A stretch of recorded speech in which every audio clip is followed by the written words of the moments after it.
अस्सलाम वालेकुम दोस्तों, मेरा नाम है लियो। मेरे साथ हमेशा की तरह मौजूद है दाऊद और आप देख रहे हैं इस वक्त क्रिकेट लवर एडी शो। इसको देखना तो बनता है। तो दोस्तों आप लोग से बात करने जा रहे हैं। जब से आबिद अली के हवाले से खबरें निकलकर सामने आई हैं, अभी टॉप स्टोरीज इस वीडियो में आप लोग से शेयर करेंगे। तो उनको रिप्लेस करने अब कौन जा रहा है, किसका नाम जो है वो चल रहा है, वो आप लोग से शेयर करेंगे। बात करेंगे जिसके बाद जो हमारे पास खबर निकलकर सामने आ रही है वो आ रही है मॉर्गन के हवाले से। तो जो लोग पाकिस्तान के हवाले से कुछ बुरा भला बोलते हैं, मॉर्गन ने उनको मुंह तोड़ जवाब दिया है। क्या कहा है ईएन मॉर्गन ने, जो कि इंग्लैंड के कैप्टन है, वो आप लोग से शेयर करेंगे।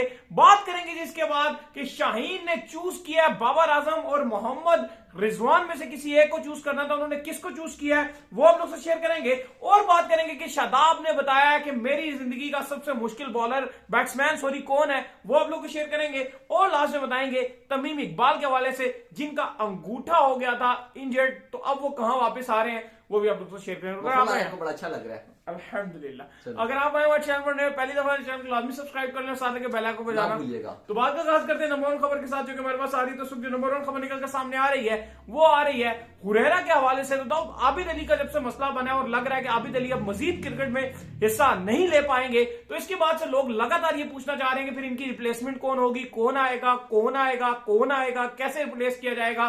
तो अब खबरें ये निकलकर सामने आ रही हैं कि इनकी जो रिप्लेसमेंट अब होगी वो अब हुरैरा की शक्ल नजर आ रही है। देखिए, आबिद अली का अभी जब से हमें खबर आई है हमारे पास दोपहर से ही, तो बड़ा ही अजीब सा और बड़ा ही बुरा लग रहा है। फील अच्छा नहीं। सबसे जो बुरी बात लग रही है कि इस बेचारे आबिद अली ने 2005 में अपना लिस्ट ए का कैरियर और 2007 में फर्स्ट क्लास का कैरियर आगाज किया था। 2007 यानी कि 2005 में लिस्ट है और 2007 में फर्स्ट क्लास, और उसके बाद इसने तकरीबन 14 साल जो है वो आप कह लें कि डोमेस्टिक में धूपों में क्रिकेट खेली है, बहुत खेला। और फिर 2019 में जाकर इसकी किस्मत का जो है वो देवी मेहरबान हुई, और उसके बाद फिर इसको ओडीआई में चांस दिया गया, वहां पे जबरदस्त इसने खेला। फिर वर्ल्ड कप आ गया था आपका, उसके बाद जो है वर्ल्ड कप के स्क्वाड में रखा, फिर पीछे हो गए। फिर उसके बाद 11 दिसंबर को जो है वो अगेंस्ट श्रीलंका इसको टेस्ट का खेलने का जो है मौका मिला। यानी कि कहने का मकसद ये कि तवील मेहनत थी। कुछ लोग होते हैं लाइक हसनैन, अगर आप ले लें कि एक पीएसएल में 149 का बॉल डाला, एकदम से पाकिस्तान टीम में एंट्री मार दी, ना कुछ मेहनत की गई ना कुछ हुआ, यूं आए और यूं टीम में सिलेक्ट हो गए। लेकिन दूसरी तरफ आबिद अली जैसे लड़के होती हैं जो शुरू से खेल इतना अच्छा परफॉर्मेंस दिखाने के बाद अभी भी अगर आप इनका कैरियर देखें तो 16 टेस्ट मैचेस में 1100 से ज्यादा रन बनाए हैं, 49 की इनकी एवरेज है, जो ये बताती है कि इसने बहुत मेहनत, बहुत डेडिकेशन के साथ, बहुत मेहनती खिलाड़ी है। जैसे अभी हम लास्ट में भी बात कर रहे थे, आप कह रहे थे कि जब भी फर्स्ट क्लास खेल रहे थे उस टाइम आप बता रहे थे कि जैसे इनके पास मेहरान थी, अब फिर हमने बताया कि अब इनके पास जीएलआई या फिर उसके बाद सिविक भी इनके पास आ गई। घर भी इन्होंने अपना अच्छा बना लिया, ले लिया था घर बिल्कुल अच्छा, लाहौर में बंगला भी बना लिया था। लेकिन उसके बाद जिस तरह से इनके साथ पेश आया, दुआ यही है कि कुछ बेहतर हो सके, डॉक्टर इनकी सही तरह इनका ख्याल करें और ये अल्लाह ताला इनकी मदद करे और ये ठीक हो जाए। लेकिन जो सूरत हाल नजर आ रही है, जैसे न्यूजीलैंड वो इंग्लैंड के जेम्स टेलर थे, 26 साल की उम्र में रिटायर्ड हो गए थे, तो बहुत मुश्किल नजर आ रहा है कि दोबारा ये वापसी कर सकते हैं कॉम्पिटिटिव क्रिकेट में, क्योंकि टेस्ट खेलना कोई इतना आसान काम नहीं है। 5 दिन खेलना, 3 सेशंस होते हैं, पूरा दिन खेलना धूप में बहुत मुश्किल हो जाता है। अब चले अल्लाह करे आगे टाइम में वापसी करने की कोशिश करें, लेकिन 90% चांस है कि ये बहुत मुश्किल है, ये वापस नहीं आ सकते। और अब जो आपकी अगली सीरीज आ रही है पीएसएल के फौरन बाद, वो है ऑस्ट्रेलिया की सीरीज। तो लगातार फैंस जो हमसे सवाल कर रहे हैं वो यही पूछ रहे हैं कि अब्दुल्ला शफी को चले लास्ट बांग्लादेश की सीरीज में मौका मिला था, उन्होंने अच्छा करके दिखाया, लेकिन अब इस सीरीज में आबिद अली को कौन रिप्लेस कर सकता है अगेंस्ट ऑस्ट्रेलिया।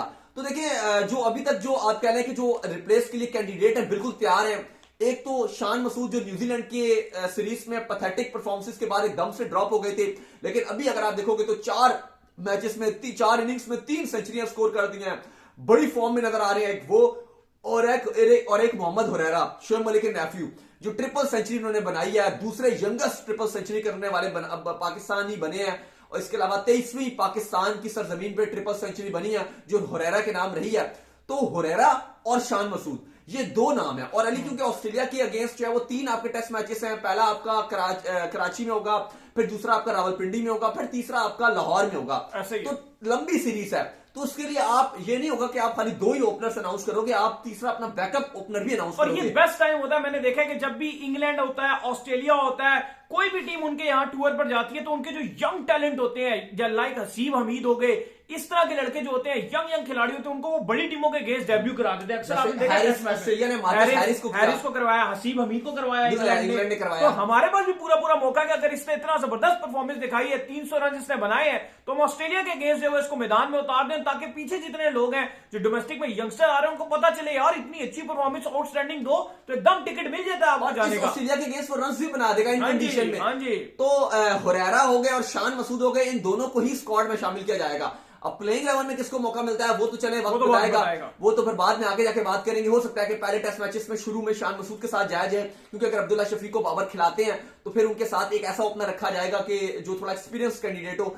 दोनों अब्दुल्ला शफीक और हुरैरा को एक साथ नहीं उतारा जा सकता ऑस्ट्रेलिया के अगेंस्ट, तो एक शान मसूद के साथ शायद अब्दुल्ला शफीक को उतारा जाए और अगर कोई ऊंच नीच हुई तो फिर बाद में हुरैरा को भी मौका मिल सकता है। लेकिन ये बिल्कुल पॉसिबिलिटीज नजर आ रही है कि वक्त कभी किसी के साथ नहीं होता, कभी भी बदल जाता है। तो आबिद अली की जो एकदम से फुल स्टॉप कैरियर में लगा है, पॉसिबिलिटीज ये है कि इसके बाद हुरैरा और शान मसूद को ऑस्ट्रेलिया के अगेंस्ट स्क्वाड में रखा जाएगा, दोनों को ऐसा ओपनर रखा जाएगा। लेकिन फिर आप कह सकते हैं कि वो बाद में बात की जाएगी कि प्लेइंग 11 में, लेकिन शान मसूद और हुरैरा ये दो नाम होंगे अली जो आबिद अली को रिप्लेस करने जा रहे हैं। इसके बाद जो खबर हमारे पास निकल कर सामने आ रही है जी, वो आ रही है खबर वन एंड ओनली मॉर्गन के हवाले से, जिनका ताल्लुक है इंग्लैंड से। तो उन्होंने अब ये कहा है, जैसे कि आपको पता है कि टूर के हवाले से बहुत खबरें चल रही हैं, ऑस्ट्रेलिया आ रहा है, इंग्लैंड आ रहा है, न्यूजीलैंड आ रहा है, तो उन्होंने कहा कि पाकिस्तान एक बिल्कुल सेफ कंट्री है। मैंने पूरी पीएसएल की लीग वहां पर जाकर खेली और मुझे बहुत जबरदस्त और शानदार जो है वो दिखा। इंशाल्लाह जब मेरी टीम आएगी तब भी मैं कोशिश करूंगा आने की, लेकिन ये जरूर उन्होंने कहा कि बिल्कुल एक सेफ कंट्री है जी, बिल्कुल सेफ कंट्री है। और उन्होंने साथ साथ ये भी कहा कि क्योंकि कराची किंग्स को रिप्रेजेंट कर चुके हैं, कराची की कप्तानी भी कर चुके हैं, की तरफ से भी खेल चुके हैं बिल्कुल, और कराची की तो उन्होंने कप्तानी भी किया। फिर जब मुझसे सवाल किया गया अली के PSL 7 में आप इन एक्शन क्यों नजर नहीं आ रहे, जब इतना सेफ आप फील कर रहे हैं तो आप PSL में आए क्यों नहीं? क्योंकि इंग्लैंड बिजी है एशेज में, आप तो टेस्ट का पार्ट भी नहीं होते। तो फिर आप जब कह रहे हो पाकिस्तान सेफेस्ट कंट्री है और आप प्रीवियस PSL भी काफी बार आ चुके हो, तो इस बार क्या मसला था? भाई बात यह है कि इस बार उनसे सही तरह राब्ता ही नहीं किया गया। सही बात है। जो इतलात आई हैं वो ये पता चली हैं कि मॉर्गन हो गए, इनसे भी सही तरह राब्ता नहीं किया गया या इनको मनाया नहीं गया खेलने के लिए। जो एजेंट्स होते हैं जिनका काम होता है, जाहिर आपको पता है इमरान खान साहब जो है वो अपनी शादी में बिजी थे, जो आपके PSL के डायरेक्टर हैं, मार्केटिंग के डायरेक्टर हैं, वो अपनी शादी मना रहे थे और उनके नीचे वाले ने भी कोई काम नहीं किया। हाँ, तो अली साहब मॉर्गन से राब्ता ही नहीं किया गया ठीक तरह। कौन करेगा राब्ता? मोइन अली से भी एजेंट्स ने सही तरह राब्ता नहीं किया गया। इसके अलावा अंद्रे रसल को भी मनाया नहीं गया PSL खेलने के लिए। सही बात। तो ये वो आपका सुनील नारायण जो बांग्लादेश की लीग खेलने जा रहा है, उसको भी बात नहीं कही की गई, उससे भी राब्ता नहीं किया गया।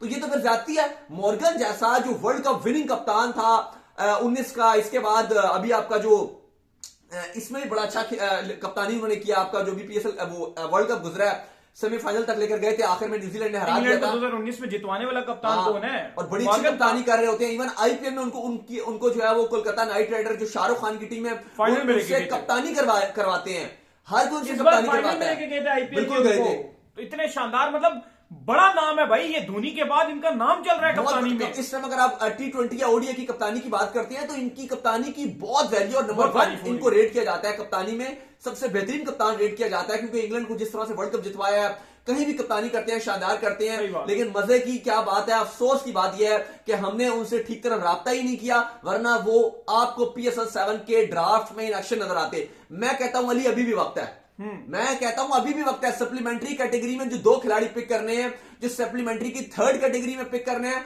और सप्लीमेंट्री की 4th कैटेगरी में पिक करने हैं, अभी भी वक्त है एजेंट्स के पास कि वो जाएं, मनाएं इनको। मॉर्गन फ्री है, बांग्लादेश की लीग भी नहीं खेल रहे, वेले हैं बिल्कुल। आप उनसे ठीक तरीके से बात कीजिए, उनको मनाइए। 1-8 करोड़ ऊपर नीचे होता है, आप मनाइए और आप उनको PSL में लेकर आइए। PSL को और 4 चांद लगेंगे। सही बात है। तो इंशाल्लाह जो है वो PSL के अंदर अगर वो आते हैं तो और 4 चांद लगेंगे। लेकिन इंग्लैंड की तरफ से पूरी उम्मीद है कि मॉर्गन जो है वो कप्तानी करते हुए वर्ल्ड कप से पहले आपको पाकिस्तान में आते हुए दिखाई देंगे। अगर अगर अगर अगर अगर IPL जो है इस बार एक ही सेशन में हो जाता है, दूसरे सेशन में नहीं जाता, क्योंकि अगर IPL बीच में आ जाता है तो फिर जाहिर सी बात है फिर वो उधर ही ज्यादातर जाते हैं, क्योंकि उनकी वो मतलब पूरे साल की सबसे बड़ी जो अर्निंग अपॉर्चुनिटी होती है वो IPL ही होती है, जो सच्ची बात है। इसके अलावा वो इतना पैसा नहीं बना पाते हैं। इसके बाद जो खबर हमारे पास निकल के सामने आ रही है जी, वो आ रही है शाहीन शाह अफरीदी के हवाले से। तो शाहीन शाह अफरीदी से सवाल पूछा गया कि आप बताइए जी कौन आपको ज्यादा फिट लगता है, यानी कि बाबर और रिजवान में से एक खिलाड़ी को चूज करना था और उन्होंने चूज किया रिजवान को। उनसे पूछा गया कि कप्तानी में, उनसे पूछा गया कि आप कप्तानी में किसको आइडियलाइज करते हैं, तो उन्होंने कहा रिजवान को। फिर उन्होंने कहा कि मैं नंबर 1 को रिजवान को बेहतर मानता हूं, सबसे बेहतर मानता हूं, और उसके बाद उन्होंने कहा कि मैं सेकंड नंबर पर मैं मानता हूं बाबर आजम को। तो उन्होंने जो पहली प्रायोरिटी रखी है वो रिजवान को रखी है। काफी सोशल मीडिया में चर्चे भी चल रहे हैं, बड़े हीरो लग रहे थे। एक्सप्रेस ने भी डाला है इसके ऊपर काफी कि यार जो आपकी शाहीन है उसने आपके जो आपका नेशनल टीम का कप्तान है बाबर आजम उसको नीचे रखा है। काफी लोग इस पर कंट्रोवर्सी भी क्रिएट कर रहे हैं। उनकी गाड़ी देखी थी आपने उनकी? नहीं, मैंने गाड़ी नहीं बड़े देखी। हीरो बने हुए आए थे, बड़ी जबरदस्त, जो करोड़ से ऊपर वाली कोई प्राडो ली है। नहीं वो तो है, दामाद बन रहे हैं, ब्लैक कलर वाली है ना, ब्लैक कलर। हाँ वो मैंने देखी है। शाहिद खान अफरीदी के दामाद बन रहे हैं ना, सही जेम्स बॉन्ड की तरह एंट्री मारी थी उन्होंने। नहीं हेयर स्टाइल बड़ा जबरदस्त पर्सनालिटी बनाया बहुत जबरदस्त हो गई। लेकिन पहले इस बात इतनी थी, अब दाढ़ी शाड़ी आगे बड़ी जबरदस्त। चलो अभी तो वो यंग है, अभी अंडर 19 से आए थे, थोड़ा आस्ते आस्ते ग्रूम और भी हो जाएंगे। वो अफरीदी ने ये कहा भी था, रिकमेंड भी किया था, जो शादी की जो आप बात कर रहे हैं उसमें अफरीदी ने ये डिमांड भी किया उससे कि वो कराची में शिफ्ट होंगे। जैसे अभी वो स्वाबी में रहते हैं तो अफरीदी ने ये कहा हुआ कि आप या तो फिर इस्लामाबाद में या लाहौर में या कराची में जब वो शहर की तरफ शादी होगी तो वो अफरीदी ने ये कहा हुआ है उनसे कि जब वो शादी करेंगे तो आप या कराची में या लाहौर में या फिर इस्लामाबाद में आप अपना जो घर बनाए। तो शाहीन अब इन 3 शहरों में से अपना ज़ाहिर है उनका रिश्ता हो गया, लाहौर ही चूज करेंगे शायद। नहीं रिकमेंडेशन है मेरे ख्याल से अफरीदी ने कराची की क्योंकि खुद भी वो वहां पे रहती हैं। अब देखें वो कहाँ जाते हैं। इस्लामाबाद कर सकते हैं, स्वाबी करीब भी है यहाँ से, ड्राइव पे 3 घंटे की ड्राइव है तो शायद इस्लामाबाद भी चूज कर लें। लेकिन वो चाह रहे थे कि उनकी बेटी जो है अफरीदी की वो शहर में ही रहे, तो इसलिए उन्होंने वो कहा था और उनके घर वालों ने मान भी लिया शाहीन के। हाँ वो तो जाएंगे। लेकिन चले वो आप कहाँ से कहाँ बात लेके मुद्दा क्या और आप असल में देखें मेरी बात सुने, मैंने सिर्फ उनको कहा कि वो आपकी गाड़ी है, उसके बाद लेडीज की खबरें जो आप निकालने के अंदर तफसीलात रिश्तों तक चले जाते हैं आप। चले जो बात खबर ये थी अली जो काफी ज्यादा कंट्रोवर्सी क्रिएट कर रहे हैं, काफी सारे चैनल्स भी कर रहे हैं, न्यूज चैनल्स भी, वो ये बात कर रहे हैं कि शाहीन ने जो आपका नेशनल टीम का कप्तान है यानी कि बाबर उसको ऊपर नहीं रखा कप्तानी बल्कि रिजवान को रखा है। देखिए इसमें भी 2-3 बातें हैं अगर आप देखें ना। वैसे अगर आप देखें तो मेरा भी ये मानना है कि जो आपका विकेट कीपर बैट्समैन होता है वो हमेशा कप्तानी में ऊपर रहता है। और रिजवान आएंगे, रिजवान बेटर कप्तान होंगे। रिजवान का हाँ, बाबर अच्छे कप्तान जरूर है लेकिन रिजवान हमने ऑलरेडी उनकी कप्तानी देखी है। यहाँ पर ये किया जा रहा है जो फैंस कह रहे हैं वो उनकी बात भी एक तरह ठीक है, वो कह रहे हैं कि वो हम बात कह सकते हैं ना या फैंस कह सकते हैं ये बात कि विकेट कीपर अच्छा होता है या रिजवान अच्छे होंगे या होंगे, लेकिन वो कह रहे हैं कि शाहीन को ऐसे नहीं कहना चाहिए था क्योंकि बाबर अभी करंटली आपके कप्तान है। एज अ पख्तून वो लाइक उनको करते हैं। हाँ, चले उसे लाइक करते हैं। रिजवान इन सबको बहुत बैकअप करते हैं। एज अ पख्तून बैकअप वो उनकी मर्जी है, मेरे ख्याल से उनका अपना पर्सनल राइट था, वो उनकी मर्जी है, जिस मर्जी को वो कह दें। तो इस पे फजूल की कंट्रोवर्सी को क्रिएट करने की हमें कुछ जरूरत नहीं है। ऐसा ही है। इसके बाद जो खबर आ रही है जी हमारे पास वो आ रही है शादाब खान के हवाले से। तो शादाब खान से पूछा गया कि सबसे मुश्किल बॉलर्स कौन से हैं वो जो अब तक आपने फेस किए, तो उनका क्या जवाब था? बॉलर सॉरी बैट्समैन बैटर आपको बॉलर कौन फेस करेगा? हाँ, आपको लगता है बॉलर का चले आप वैसे आप बताएं पर्सनली। शादाब बैटिंग करेंगे तो शादाब को बॉलर को कौन वही मैं पूछ रहा हूं क्योंकि शादाब पहले बहुत स्ट्रगल करते थे बैटिंग में, अब अच्छी कर रहे हैं। नसीम शाह मतलब नसीम अगर बॉलिंग कर रहे हैं और शादाब बैटिंग कर रहे हो तो बड़ी जबरदस्त। उनको तो याद है नसीम शाह तो को छक्के मारे थे वो नेशनल टी20 कप में। बहरहाल शादाब से जब पूछा गया कि जब आप क्योंकि मेन तो शादाब का रोल पाकिस्तान टीम में ऐसा बॉलर होता है, तो उससे पूछा गया कि आपको कब सबसे ज्यादा मुश्किल हुई है जिस बैट्समैन को बॉलिंग करते हुए। तो एक तो उन्होंने नाम लिया है रोहित शर्मा का, जिस तरह से 19 के वर्ल्ड कप में उन्होंने बॉल डाला था तो उन्होंने कहा बड़ा मुझे मुश्किल हुआ। रोहित धो के रख दिया था उन्होंने। हाँ उसमें उनको बड़ी, रोहित ने सेंचुरी भी मारी थी तो बड़ा जबरदस्त वो खेले थे। एक चैंपियंस ट्रॉफी में भी रोहित को फेस किया था। असल में रोहित शादाब पांव आगे निकाल के खेलते हैं और शादाब का जो बॉल है बड़ा जबरदस्त बैट पे और रोहित शर्मा स्पिनर को बहुत अच्छा खेलते हैं। वो पीछे का जो बॉल और रोहित की जो स्ट्रगल होती है वो मोहम्मद आमिर के अगेंस्ट बहुत होती है। शुरू में अगर आप उनको आउट कर रहे हैं ना, शुरू की 15-20 बॉलों में रोहित बहुत टाइम लेते हैं। उनका कोड है, हर किसी का कोड होता है ना, वो एक कोड है कि शुरू में आपने उनके पांव के पास से बॉल डाल के अंदर लाना है, वो खत्म। और अगर आप उनको सेट करा दोगे 30 बॉलें खिला लोगे फिर बड़ा मुश्किल हो जाता है। उनसे बेहतर पुल नहीं मैंने किसी। और दूसरा जो उन्होंने नाम लिया वो डेविड वार्नर का लिया कि वार्नर को बॉल करना बड़ा मुश्किल है। और अभी वर्ल्ड कप 21 में भी वार्नर को उन्होंने फेस किया, आउट उन्होंने किया था। हाँ तो उन्होंने कहा कि सबसे ज्यादा जो मुझे मुश्किल, वो वार्नर तो आउट ही नहीं थे, बड़ी कंट्रोवर्सी क्रिएट होती है, आउट थे वो तो आउट हुए थे, वो खुद ही चले गए थे। आउट तो उन्हीं के हाथ में आया था, वो नहीं हुआ ना, आउट नहीं हुए थे, वो लेकिन हाथ में तो नहीं किया फासला था। लेकिन बहरहाल उन्होंने कहा कि वार्नर मुझे सबसे मुश्किल लगे हैं क्योंकि वार्नर जब स्ट्राइक लेना शुरू होते हैं तो बड़ा मुश्किल हो जाता है। सही बात है। इसके बाद जो खबर आ रही है हमारे पास वो आ रही है थम्स के हवाले से, यानी कि जो तमीम इकबाल जो थे, आपको पता है कि बांग्लादेश के जबरदस्त किस्म के बैट्समैन है, तो जैसे ही अब उनकी जो इंजरी खत्म हुई है और अब वो वापस का आ चुके हैं, कहां पर आए हैं जी? बिल्कुल अच्छी खुशखबरी है बांग्लादेशी फैंस के लिए कि तमीम इकबाल जो वर्ल्ड कप भी नहीं खेले थे, फिर पाकिस्तान वाली सीरीज में भी नहीं खेले थे, थंब इंजरी उनकी पूरा साल हो गया, वो एक्शन में नजर नहीं आ रहे थे। इसके बाद न्यूजीलैंड के दौरे पर भी वो नहीं जा रहे थे, लेकिन अब फाइनली वो उन्होंने एक्शन में नजर आना शुरू हो गए हैं क्योंकि BCL आई थिंक जो बांग्लादेश क्रिकेट लीग है उसमें वो इन एक्शन नजर आएंगे। तो ये उनके लिए अच्छी खबर है बांग्लादेशी फैंस के लिए कि तमीम इकबाल दोबारा से एक्शन में आ गए। तो उम्मीद करते हैं कि आज का हमारे शो वीडियो को लाइक कीजिए, चैनल को सब्सक्राइब कीजिए, साथ लगे बेल आइकन को भी बजाइए। जाइए फॉलो कर लीजिए। इंस्टाग्राम में मुझे फॉलो कर लीजिए, वहां पे मैं मौजूद हूं, दाऊद क्रिकेट के न्यूज़। अगर आपका कोई सवाल है तो भेजिएगा, अली को भी फॉलो कर लीजिए। क्रिकेट लव ऑफिशियल के नाम से लिंक डिस्क्रिप्शन में मौजूद है, चाहिए फॉलो कीजिए। फिर आप सुनते हैं नेक्स्ट वीडियो में। अल्लाह हाफिज।